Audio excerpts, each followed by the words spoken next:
आज हम लोग देखेंगे क्लास 10th का मैथ का अर्थमेटिक प्रोग्रेशन। इसको एपी सीरीज भी कहते हैं। तो अर्थमेटिक प्रोग्रेशन मतलब होता क्या है। तो अगर आप देखेंगे तो it is a list of numbers in which each term is obtained by adding, subtracting, multiplying, dividing और what and so on to the preceding term. यानी जो पहले से जो नंबर, अगर एक नंबर अगर आप देखेंगे तो अगर देखेंगे 6 है, 8 है, तो 10 है, यहाँ देख रहे हैं कि +2 होते जा रहा है, फिर 12 हो रहा है। इस तरह से ये एक सीरीज हो जाता है। तो इसको अर्थमेटिक प्रोग्रेशन कहते हैं। हो सकता है कि 1.5 से मल्टीप्लाई भी हो जाएगा। 1.5 से होगा तो पहले 6 है तो ये 9 हो जाएगा, यानी 3, तो यहाँ 6 5 30 और 3 9, इस तरह से फिर इसमें जोड़ते जाएंगे तो 1.5 इसमें मल्टीप्लाई करते जाएंगे। तो इस तरह से एक सीरीज होता है, तो इसको अर्थमेटिक प्रोग्रेशन कहते हैं। ऐसे देखेंगे तो एक इसका एक्चुअली जो सीरीज जो होता है तो ज्योमेट्री प्रोग्रेशन होता है, अर्थमेटिक प्रोग्रेशन होता है, फिर ज्योमेट्रिक मीन होता है, फिर हार्मोनिक मीन्स होता है, हार्मोनिक मीन होता है। तो हम लोग एक्चुअली जो क्लास 10th CBSE में है उसको अर्थमेटिक प्रोग्रेशन पढ़ना है। तो अर्थमेटिक प्रोग्रेशन पढ़ना है तो यहाँ देख रहे हैं, तो इसीलिए इसका डिफिनेशन याद रखना है कि it is a list of numbers in which each term is obtained by adding, हो सकता है ऐड भी हो, सब्ट्रैक्टिंग भी हो सकता है, and so on to the preceding term. तो एग्जाम्पल जैसे अगर हम ले लिए, सपोज 6 9 12 15, तो +3 हो रहा है। अब इसमें जो पहला ये सब जो करा रहा है, 6 करा रहा है, 9 करा रहा है, 12 करा रहा है, 15 करा रहा है, ये सब टर्म कहलाता है। क्या कहलाता है? टर्म।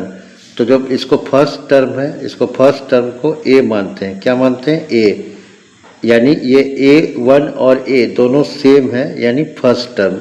फिर ये सेकेंड टर्म हो गया तो A2, थर्ड टर्म हो गया तो A3, क्योंकि फर्स्ट टर्म 1 2 3, तो थर्ड टर्म 4, फोर्थ टर्म। इस तरह से आगे जाते जाते तो सपोज कोई टर्म हो सकता है, यहाँ पर नंबर हो सकता है 10 टर्म 15 टर्म, तो इसको एन टर्म भी कर सकते हैं। यानी एन टर्म क्या हो गया? तो एन हो गया। तो यहाँ पर अगर हम डिफरेंस निकालना होगा तो हम किसी दो टर्म का डिफरेंस, यानी जो अगला है जो सक्सेसिव है, यानी 9 से 6, 9 - 6, तो ये दोनों माइनस करेंगे, 9 - 6 यानी 3, यानी 12 - 9, अगर 12 - 9 3, तो कोई भी एक कर लेंगे, उससे हम लोग डी फाइंड कर लेंगे। डी मतलब क्या होता है? Common difference. जैसे यहाँ पर कॉमन डिफरेंस जैसे 6 8, तो यहाँ पर 6 8 यानी 2, यानी यहाँ पर ए हो जाएगा। इस अगर टर्म में देखेंगे तो ए हो जाएगा 2 और डी हो जाएगा भी 2 है। डी यहाँ पर कॉमन डिफरेंस 2 है। जैसे एक एग्जांपल, चलिए इस क्वेश्चन को ले लेते हैं। फॉर द एपी सीरीज अगर 3/2 है, क्योंकि अगर हम थोड़ा हार्ड ले लिए डायरेक्ट 1/2 है, -1/2 है, -3/2, ऐसा सीरीज जा रहा है। तो इसको कैसे करेंगे? पहले सीरीज को लिख लेंगे 3/2। पहले सॉल्यूशन हमेशा लिखिएगा मैथ में। तो ये अगर आपको नहीं समझ में आ रहा है या कुछ है, तो मेरा जो वीडियो बनाने का मकसद है, जो बहुत सारे बच्चे कम नंबर लेकर आते हैं तो उनको बेस को ठीक करना होगा, समझना होगा, नहीं समझ पाते हैं, तो इसीलिए मैं ये वीडियो बना रहा हूँ। तो -2/-3/2 और इस तरीके से करके, तो यानी फर्स्ट टर्म, इसको हम क्या बोले? इसको बोलेंगे A1। क्या बोलेंगे? A1, या इसको A भी बोला जाता है। इसको क्या बोलेंगे? Second term A2। इसको क्या बोलेंगे? Third term A3, A4। लिखना जरूरी है, इस तरह से आगे जाते जाएगा। तो यानी पहला जो A है, A1 या A, यानी 3/2, फिर D निकालना है। तो D निकालना है मतलब क्या? कि जो आगे वाला टर्म, अगर देखिएगा यहाँ पर 6 आगे, 9 - 6, 12 - 7, तो कोई भी एक निकालना है, यानी 1/2 माइनस, फिर इसके पहले वाला 3/2। क्लियर है? मैंने 1/2 माइनस 3/2। तो इसको अगर निकालेंगे तो क्या होगा? यहाँ नीचे दोनों का सेम है तो एलसीएम 2 हो जाएगा। जब दोनों सेम है तो 1 - 3, यानी नीचे 2 रहेगा। अब यहाँ माइनस है तो माइनस करेंगे 2, लेकिन ये दोनों बड़ा कौन है? 3।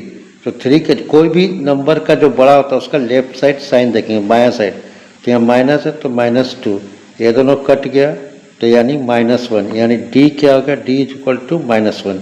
यानी किसी को भी निकालेंगे, अगर इसको भी निकालेंगे, जैसे आप चेक करना है कि आप सही निकालें कि गलत निकाले हैं, तो किसी को भी निकालना है तो आप इसको इस तरीके से कर सकते हैं। जैसे यहाँ पर -2, ठीक है, और -2 माइनस, देखिए ये वाला -2 -1/2, तो इसको भी निकालेंगे तो उसे ही आएगा, दोनों में सेम है तो LCM 2, फिर यहाँ पर ऊपर सेम होता जाएगा -1 यानी -2/2 यानी कट गया -1। तो कोई हमको ये बार बार नहीं निकालना है, कोई दो तो निकाल लेना, इसको तो ये डी का रहेगा। अगर चलिए इसको एक क्वेश्चन देख रहे हैं। अब यहाँ पर क्वेश्चन कैसे पूछ सकता है, find the tenth term of the AP series. AP क्या है 2, 7, 12, इस तरह से हो, तो अगर इस तरह से होते जाएगा तो इसका 10वां टर्म क्या होगा, यहाँ देख रहे हैं 5 प्लस हो रहा है, तो 5 प्लस करते हैं तो ये प्लस करते हैं, तो यहाँ पर 5 प्लस करिएगा तो 17 हो जाएगा, फिर 5 प्लस करिएगा तो 22 हो जाएगा, 5 प्लस करिएगा तो 27, इस तरह से 10 टर्म, तो इसमें टाइम लगेगा। तो इसको इसीलिए हम इसको एक फार्मूला बता दे रहे हैं कि फार्मूला जो इसको सीखना है ये क्या होता है। तो हम लोग फिर से सॉल्यूशन में आएंगे, सॉल्यूशन में आने के बाद देखिए सॉल्यूशन लिखेंगे, सॉल्यूशन ठीक है, SOL के ऊपर n दे देंगे, तो यहाँ पर पहले सीरीज उतार देंगे, तो 2, 7, 12 इस तरह से। तो पहले हमको क्या लिखना है, ए क्या है, फर्स्ट टर्म कहते हैं 2, डी क्या है 7 - 2 इज इक्वल टू 5। अब हमको निकालना है, जैसे फार्मूला याद रखिएगा, AN टर्म, फार्मूला क्या होता है, AN term A plus n-1 into D, ये फार्मूला है कोई भी n टर्म का। अगर हमको 10वां टर्म पता करना है तो यहाँ 10 हो जाएगा, तो यहाँ 10 हो जाएगा, बाकी ए डी का पुट कर देना। अगर 20वां टर्म पता करना है तो यहाँ पर a प्लस यहाँ पर जो भी पहला टर्म है फिर n इस तरह से हो जाएगा। तो फार्मूला याद रखना है, AN term AN is equal to A plus n-1 into D, ये फार्मूला है। तो इसी फार्मूला को लिखते हैं यहाँ पर, जो फार्मूला को ये एकदम याद रख लीजिएगा, AN A plus n-1 into D. तो AN यानी अगर AN देखेंगे तो हम लोग को कितना पूछा है क्वेश्चन में, 10, क्या पूछा है 10 टर्म, यानी 10 टर्म में A10, इनके जगह क्या हो जाएगा 10, फिर A कितना है 2 प्लस यहाँ n की जगह 10 आया तो n कितना हो जाएगा, n की जगह फिर 10 -1 d कितना है यहाँ पर 5।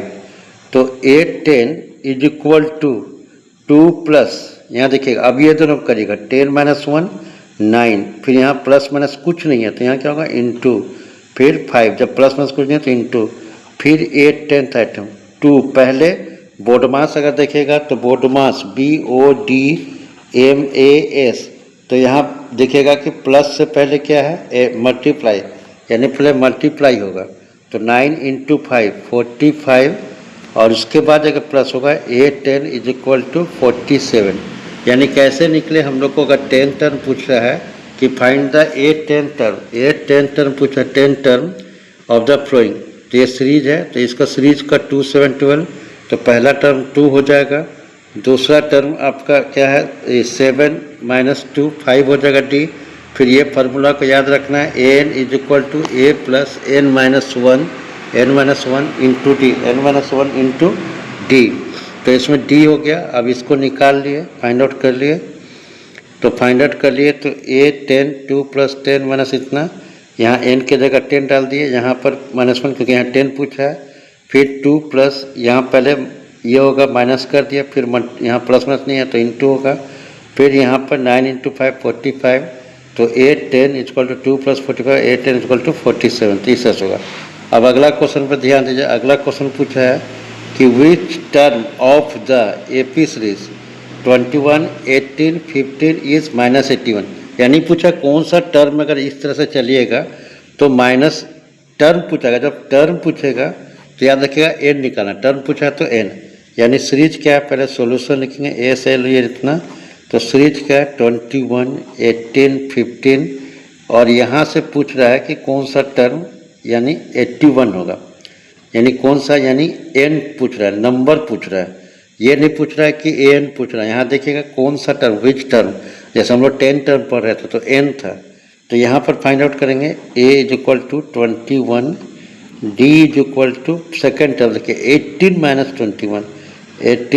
21, तो -3, क्योंकि 21 से -18 करेंगे 3, बड़ा 21 है, इसका साइन आगे में माइनस है तो -3, और n हमको नहीं पता है तो n को फाइंड करना है। फार्मूला क्या था, an is equal to a plus n-1d, लेकिन an दिया हुआ है, n मतलब कि 81 होना चाहिए, -81, तो -81 लिख लेते हैं। फिर a दिया हुआ है 21, फिर प्लस n नहीं पता है तो n-1d, d जो है -3, याद रखिएगा -3, ये ब्रैकेट में है। तो यहाँ पर क्या करेंगे, तो ये 21 को इधर भेज देंगे तो -81, इधर भेजेंगे तो -21 इज इक्वल टू क्या बचा, n-1 इंटू -3। अब यहाँ पर ये दोनों को माइनस प्लस क्या हो जाएगा, प्लस, तो 1 + 1 2, और ये दोनों हो गया 10 -21, फिर n-1 इंटू इसे देखिए -3, तो यहाँ पर क्या, यहाँ पर इंटू है तो इंटू है तो ये डिवाइड कर देंगे, तो यहाँ इसको लाइन यहीं पर खींच देते हैं।